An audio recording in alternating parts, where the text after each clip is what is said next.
Genesis, Chapter 6. The number of people on earth began to grow, and daughters were born to them. When the sons of God saw that these women were beautiful, they married any of them they chose. Then the Lord said, "My spirit will not remain in human beings forever, because they are flesh. From now on they will live no longer than 120 years. During this time and also later, the Nephilim were on the earth. That was when the sons of God had married the daughters of human beings. These women gave birth to children who became famous and powerful warriors of ancient times. The Lord observed that the people on the earth were very wicked and that everything they thought about was evil. The Lord was grieved that he had made people on the earth, and he was highly offended in his heart. So the Lord said, I will destroy all the people I created on the earth. I will destroy every person and every animal and everything that crawls on the earth and all the birds of the sky, for I regret that I have made them. But the Lord was pleased with Noah. This is the genealogy of Noah. He was a righteous man. He was blameless among the people of his time, and he lived in close fellowship with God. Noah had 3 sons, Shem, Ham, and Japheth. The people of the earth were corrupt in God's sight, and the land was filled with violence. God observed all this corruption in the world, for everyone on earth was corrupt. So God said to Noah, I will destroy all people, because they have filled the earth with violence. I will surely destroy all of them and all living creatures from the earth. Build a ship from cypress wood and waterproof it with tar, inside and out. Then make rooms and stalls inside the ship. Make the ship 450 feet long, 75 feet wide, and 45 feet high. Make a window below the roof around the ship. The height of the window should be 18 inches. Put a door in the side of the ship. Make 3 floors in the ship, lower, middle, and upper. I will bring a great flood of water on the earth. I will destroy every creature that has breath of life in it. Everything on the earth will perish. But I will make a covenant with you. Go into the ship with your wife, your sons, and their wives. Also, you must take a pair of every kind of animal, a male and female, into the ship. Keep them alive with you. A pair of every kind of bird, animal, and creeping creature will come to you to be kept alive. Also bring every kind of food and store it on the ship for you and for the animals.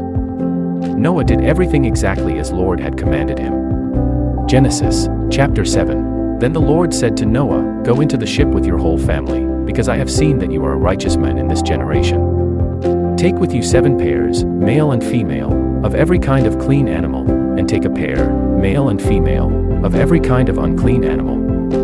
Take 7 pairs, male and female, of all the birds, to keep the offspring alive on the surface of the earth. For in 7 days I will make the rains pour down on the earth for 40 days and 40 nights, and I will wipe off from the earth every living creature that I have made. So Noah did everything as the Lord commanded him. Noah was 600 years old when the flood came on the earth. Then Noah and his sons and his wife and his sons' wives entered the ship to escape the flood waters. All the clean animals, all the unclean animals, the birds, and everything that crawls on the ground entered the ship in pairs, male and female, with Noah just as God commanded. After 7 days, the flood waters came on the earth. When Noah was 600 years old, on the 17th day of the 2nd month, all the underground waters burst open from the earth, and the sky opened like windows and rain poured down. It rained on the earth for 40 days and 40 nights. On that same day Noah went into the ship with his wife and his sons Shem, Ham, and Japheth, and their wives. They had with them every kind of animal, domestic and wild, large and small, and every kind of bird. A male and a female of each kind of living creature came to Noah and entered the ship, as God had commanded. Then the Lord closed the door behind Noah. The flood continued for 40 days. The water began rising and lifted the ship off the ground. The water continued to rise, and the ship floated on the surface of the water. The water rose so much that even the highest mountains were covered by it. The water continued to rise until it was more than 20 feet above the mountains. All living creatures that moved on the earth died. This included all the birds, tame animals, wild animals, and creatures that swarm on the earth, as well as all human beings. So everything on dry land that had the breath of life in it died. In this way God destroyed from the earth every living creature that was on the land, every man, animal, crawling creature, and bird of the sky. Only Noah and those who were with him in the ship remained alive. The flood water continued to cover the earth for 150 days. Genesis, chapter 8. But God remembered Noah and every living creature and all the animals that were with him in the ship. God sent a wind to blow over the earth, so all the water began to disappear. The underground springs stopped flowing, and clouds in the sky stopped pouring down rain. So the waters receded steadily from the earth. At the end of 150 days the waters had diminished. On the 17th day of the 7th month, the ship came to rest on the mountains of Ararat. The water continued to decrease until the 10th month, and on the first day of the 10th month, the tops of the mountains became visible. After another 40 days, Noah opened the window he had made in the ship, and sent out a raven. The raven flew back and forth until the water had dried up from the earth. Then he sent out a dove to find out if the water had dried up from the ground.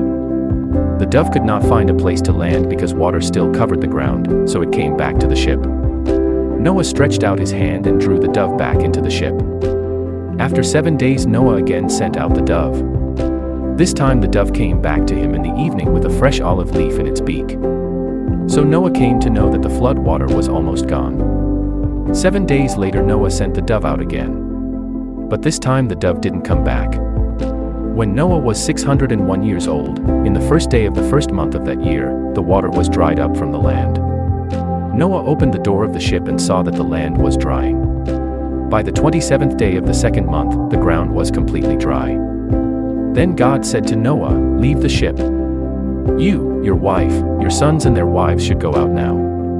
Bring every creature out of the ship with you, the birds, animals, and everything that crawls on the earth, so they can multiply on the earth and be fruitful and increase in number on it." So Noah went out with his sons, his wife, and his sons' wives. Every animal, everything that crawls, every bird went out of the ship, pair by pair. Then Noah built an altar to the Lord. He took some of the clean birds and animals and sacrificed them as burnt offerings to the Lord. The Lord was pleased with the aroma of the sacrifice and said to himself, "I will never again curse the earth because of human beings. Their thoughts are evil even from their childhood, but I will never again destroy every living creature on the earth as I did this time.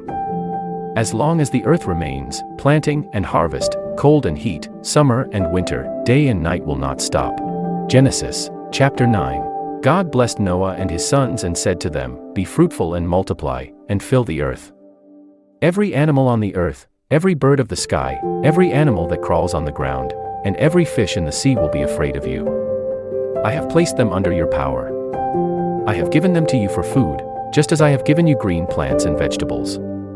But you must not eat meat that still has its blood in it, because life is in the blood. Also, I will surely demand blood for life. I will demand the life of any animal that kills a person, and I will demand the life of anyone who takes another person's life. Whoever kills a person must be killed by another person, because God made humans in his own image. As for you, be fruitful and multiply, and populate the earth." Then God said to Noah and his sons, "I now make a covenant with you and with your descendants who will live after you, and with every living creature that was with you, the birds, the cattle, and the wild animals, and every living creature on earth. I make this covenant with you, I will never again destroy all living creatures by a flood. Never again will a flood destroy the earth." Then God said, "This is the sign of the covenant between me and you and every living creature with you. It is a covenant for all future generations. I set my rainbow in the clouds as a sign of the covenant between me and the earth. When I bring clouds over the earth and a rainbow appears in them, I will remember the covenant between me and you and every living creature on the earth. This covenant says that a flood will never again destroy all life on the earth. When I see the rainbow in the clouds, I will remember my everlasting covenant. I will remember the covenant between me and every living creature on the earth." Then God said to Noah, "This rainbow is a sign of the covenant that I made with all living creatures on the earth." Noah's sons who came out of the ship with him were Shem, Ham, and Japheth. Ham was the father of Canaan. From these three sons of Noah came all the people of the earth. Noah began to cultivate the ground and planted a vineyard. One day Noah drank some of the wine he had made. He became drunk and lay naked inside his tent. Ham, the father of Canaan, looked at his naked father and told his two brothers who were outside the tent. So Shem and Japheth took a robe and put it on both their shoulders, and walked backward into the tent and covered their father without looking at him. When Noah woke up from his deep sleep, he came to know what his younger son Ham had done. So he said, "Let there be a curse on Canaan. Let him be a servant to his brothers." Then Noah said, "Praise be to the Lord, the God of Shem.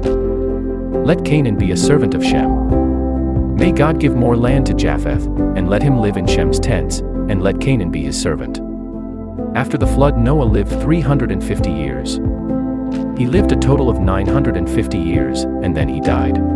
Genesis, chapter 10. This is the account of the descendants of Noah's sons Shem, Ham, and Japheth, and the sons born to them after the flood. Japheth's sons were Gomer, Magog, Madai, Javan, Tubal, Meshech, and Tiras. Gomer's sons were Ashkenaz, Riphath, and Togarmah. Javan's sons were Elisha, Tarshish, Kittim, and Dodanim. All the people who lived in the area around the Mediterranean Sea came from these sons of Japheth. The people separated and went to different countries according to languages, families, and nations. Ham's sons were Cush, Mizraim, Put, and Canaan. Cush's sons were Seba, Havilah, Sabta, Rama, and Sabteka. Rama's sons were Sheba and Dedan. Cush also had a son named Nimrod who became a very powerful man on the earth. He was a mighty hunter before the Lord. That is why people compare other men to him and say, "That man is like Nimrod, a mighty hunter before the Lord." At first Nimrod's kingdom covered Babylon, Erech, Akkad, and Calneh in Shinar. From there he expanded his territory to Assyria, building the cities of Nineveh, Rehoboth-ir, Calah, and Rezin, the great city between Nineveh and Calah. Mizraim was the ancestor of the Ludites, Anamites, Leabites, Naphtuhites, Pathrusites, Casluhites, and the Caphtorites. The Philistines came from Casluhites. The firstborn son of Canaan was Sidon. Canaan was also the ancestor of the Hittites, Jebusites, Amorites, Girgashites, Hivites, Archites, the Sinites, Arvadites, Zemarites, and Hamathites. The clans of Canaan spread to different parts of the world. Their land extended from Sidon to Gerar as far as Gaza, and then to Sodom, Gomorrah, Admah, and Zeboim, as far as Lasha. These are the descendants of Ham according to their clans, languages, countries, and nations. Shem was Japheth's older brother. One of Shem's descendants was Eber, the ancestor of all the Hebrew people. The descendants of Shem were Elam, Ashur, Arphaxad, Lud, and Aram. The descendants of Aram were Uzi, Hul, Gether, and Mash. Arphaxad was the father of Shelah, and Shelah was the father of Eber. Eber had two sons. The first son was named Peleg, because the earth was divided during his life, and the other son was named Joktan. Joktan was the ancestor of Almodad, Shalef, Hazarmaveth, Jerah, Hadaram, Uzal, Diklah, Obal, Abimael, Sheba, Ophir, Havilah, and Jobab. All these were Joktan's descendants. The area they occupied extended from Mesha to Sephar in the eastern hill country. These are the descendants of Shem according to their clans, languages, countries, and nations. These are the clans that descended from Noah's sons according to their nations. From these families came all the nations who spread across the earth after the flood.